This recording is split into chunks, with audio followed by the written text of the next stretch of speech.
প্রথম বিভাগ ও দ্বিতীয় বিভাগে অংশ না নেয়া কোনো ক্লাবের এবার রেলিগেশন হবে না, এমন সিদ্ধান্ত আসে বোর্ড সভাপতি তামিম ইকবালের সাথে সিসিডিএমের বৈঠকে। তবে প্রথম বিভাগ ও দ্বিতীয় বিভাগ থেকে উন্নীত হওয়া 4 ক্লাব নিয়ে আসেনি কোনো সিদ্ধান্ত। উন্নীত হওয়া ক্লাবগুলো সম্মান জানাতে বললেও অনেকের দ্বিমত থাকায় সিদ্ধান্ত চূড়ান্ত করা যায়নি। এই 4 ক্লাব নিয়ে বসবেন বোর্ড সভাপতি তামিম ইকবাল, আলোচনা করে নেবেন সিদ্ধান্ত। এছাড়াও দ্বিতীয় বিভাগে না খেলা 12 ক্লাব নিয়ে আলাদা টুর্নামেন্ট আয়োজনের সিদ্ধান্ত নিয়েছে বিসিবি।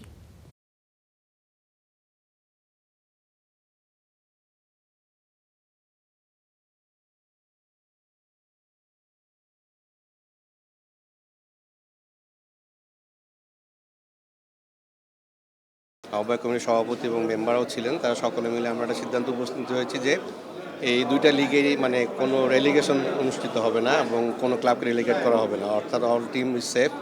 তারা আগামী বছর আবার সেকেন্ড ডিভিশন ফার্স্ট ডিভিশন তারা খেলতে পারবে।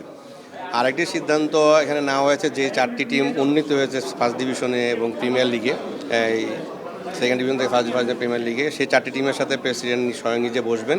যদি ওনারা বলতো যে যারা খেলেনি তারা পেনালাইজ হতে, তাহলে অনেক আপত্তি থাকতো বা অভিযোগ যেটা বলছেন, বা তারা অনেক বিভিন্ন মানুষ বিভিন্ন সাজেশন দিয়েছেন, এইটাই। তো যেহেতু তার আরও কি বলে অ্যাডভাইজার রয়েছেন, তাদের সাথে বসে বোর্ড মেম্বারদের সাথে বসে সব কিছুই তো একটা নিয়মের মধ্যে হবে, তাকে একটু সময় দেওয়া হয়েছে। উনি সময় চেয়ে নিয়েছেন আসলে আমাদের থেকে, তাই না? তো সেই সময়টা আমরা দেই।